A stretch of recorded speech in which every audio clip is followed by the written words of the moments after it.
Welcome you all to Study Funda. आज का हमारा रिपोर्ट राइटिंग का टॉपिक है और हमने डिजिटल इकॉनमी को चूज़ करा है। उसके पीछे रीज़न ये है कि डिजिटल इकॉनमी बहुत टाइम से न्यूज़ में है, कैशलेस इकॉनमी, डिजिटल इकॉनमी। तो बहुत चांसेस है कि इस पर रिपोर्ट आ सकती है, और नहीं भी आए तो आप लोगों को ब्रेनस्टॉर्मिंग करके कुछ टॉपिक्स के ऊपर पता होना चाहिए जो असेंशियल मेन टॉपिक्स है कि उनके ऊपर रिपोर्ट कैसे अटैम्प्ट करनी है। तो चलिए आइए डिस्कस करते हैं आज की रिपोर्ट। फॉर्मेट हमारा सेम रहेगा, हेडिंग, साथ में नाम, टाइम्स एडिटर लिखा है हमने यहाँ पे, date and of course the place. तो अब स्टार्ट करते हैं।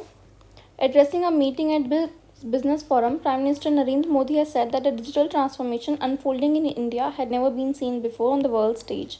India's digital economy and the infrastructure sector have a total potential for $2.5 trillion. यहाँ हमने रिसेंटली न्यूज़ में बताया है जो हुआ है। ये रिसेंट जब हम रिपोर्ट स्टार्ट करेंगे तो जो फर्स्ट पैरा होगा उसमें हम वो बताएंगे जो एक्चुअली में न्यूज़ में हुआ है उस टॉपिक से रिलेटेड। तो इस टॉपिक से रिलेटेड, डिजिटल इकॉनमी से रिलेटेड, हमने रिसेंटली ये न्यूज़ पढ़ी है, तो हमने यहाँ पे ये चीज़ डिस्कस करी है। उसके बाद हमने डिजिटल इकॉनमी क्या होती है फर्स्ट पैराग्राफ में, इसको ख़त्म करने के बाद वो डिस्कस करा है। The digital economy refers to economic activity that uses electronic communication and digital technologies to provide goods and services. The main building block of digital economy are internet, digital payment and digital automation. जब आप definition देते हो तो आपको पता होना चाहिए कि डेफिनेशन आप गलत ना दो। मैं बहुत बच्चों की जब कॉपी चेक करती हूँ तो मुझे पता चलता है कि डेफिनेशन उन्होंने बहुत वेग दी है। आधे टाइम डेफिनेशन पता ही नहीं होता है कि क्या डेफिनेशन दे दी है। तो मेक श्योर जब आप डेफिनेशन दे रहे हो एटलीस्ट वो सही हो। तो चलिए यहाँ पे जब हमने लिखा है मेन बिल्डिंग ब्लॉक, तो वो हमने बताया कि एक्चुअली में डिजिटल इकॉनमी के मेन बिल्डिंग ब्लॉक होते हैं इंटरनेट, डिजिटल पेमेंट और डिजिटल ऑटोमेशन। हमने फर्स्ट पैराग्राफ में जब फर्स्ट लाइन लिखी है तो वो रीसेंट न्यूज़ की लिखी है। उसके बाद हमने डेफिनेशन लिखी है टॉपिक की, और उसके बाद हमने सेकेंड पैराग्राफ पे आते हैं हम। उसके बाद हमने सेकेंड पैराग्राफ में एक्चुअली में उसके पोटेंशियल्स बताए हैं, जो टॉपिक से रिलेटेड पॉजिटिव्स होते हैं या नेगेटिव होते हैं, सेकेंड पैराग्राफ में हमेशा हम वो डिस्कस करते हैं। तो यहाँ पे भी हमने वही करा है।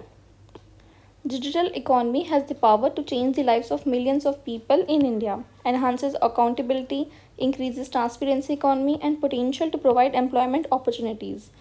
यहाँ हमने बेनिफिट्स लिख दिए हैं डिजिटल इकॉनमी के। उसके बाद हमने एक गवर्नमेंट की रिपोर्ट डाली है कि गवर्नमेंट रिपोर्ट के हिसाब से जो फिनटेक सेक्टर है, फिनटेक सेक्टर आपको नहीं पता होना चाहिए। अभी तो आप तैयारी कर रहे हो, डेली न्यूज़पेपर पढ़ते होंगे। अगर नहीं पता है तो बेसिकली फाइनेंशियल एरिया में जो होते हैं सेक्टर ना, फाइनेंशियल एरिया में जो कंपनीज होती है फाइनेंशियल ट्रांजैक्शन के लिए जो डिजिटल कंपनियों से होती है, उनको फिनटेक सेक्टर बोला जाता है। तो गवर्नमेंट की रिपोर्ट के हिसाब से जो फिनटेक सेक्टर है इंडिया में, it has received an impetus post demonetisation. Actual में आप देखो तो डिजिटल ट्रांजैक्शन की जो ग्रोथ हुई है, I am talking about the digital मतलब कैशलेस ट्रांजैक्शन की जो फिनटेक सेक्टर में ग्रोथ हुई है वो डीमोनेटाइजेशन के बाद हुई है बहुत ज़्यादा। तो वही हमने कोट करा है।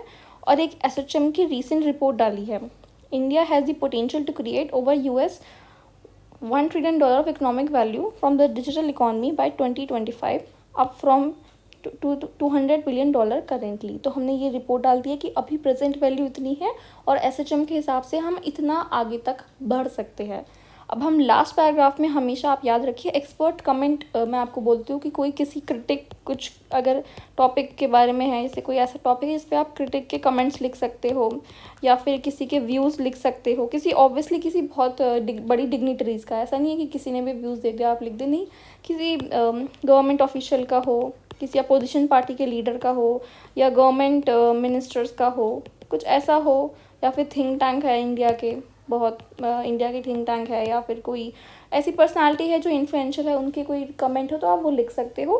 तो हमने यहाँ पे वही करा है। सबसे पहले तो हमने ये बताया कि जो मिनिस्ट्री की रिपोर्ट रिलीज़ हुई थी उसके हिसाब से सबसे बड़ी प्रॉब्लम क्या है डिजिटल इकॉनमी के लिए, अनइक्वल एक्सेस टू इंटरनेट और साइबर सिक्योरिटी। सी डिजिटल इकॉनमी के लिए सबसे पहला जो फॉरमोस्ट थिंग है वो है इंटरनेट, और दूसरा ये है कि it should be people should be digitally literate, ताकि वो जो साइबर स्कैम वगैरह की प्रॉब्लम आती है या फिशिंग की या हैकिंग की, उसको अपने आप को उससे बचा सके। तो हमने यही यहाँ पे कोट करा है जो उस रिपोर्ट में था। उसके बाद हमने ये रिपोर्ट कोट करी है नीति आयोग एक्सपर्ट्स की, जिन्होंने ये बोला है government must formulate new electronic policy and a framework for data security and protection. Data security की बहुत ज़्यादा डिमांड आ रही है। नीति आयोग ने रिपोर्ट भी रिलीज़ करी थी कि डेटा सिक्योरिटी इंडिया में बहुत ज़रूरी है। इसलिए हमने यहाँ पे ये कोट कर दिया कि अगर डिजिटल इकॉनमी इंडिया को बढ़ानी है तो फॉरमोस्ट होगा कि आप डेटा सिक्योरिटी लेकर आए। तो इस तरीके से हमने अपनी पूरी रिपोर्ट ख़त्म करी है। आई होप आपको समझ आया हो। आज के लिए बस इतना ही। Thank you everyone, all the best.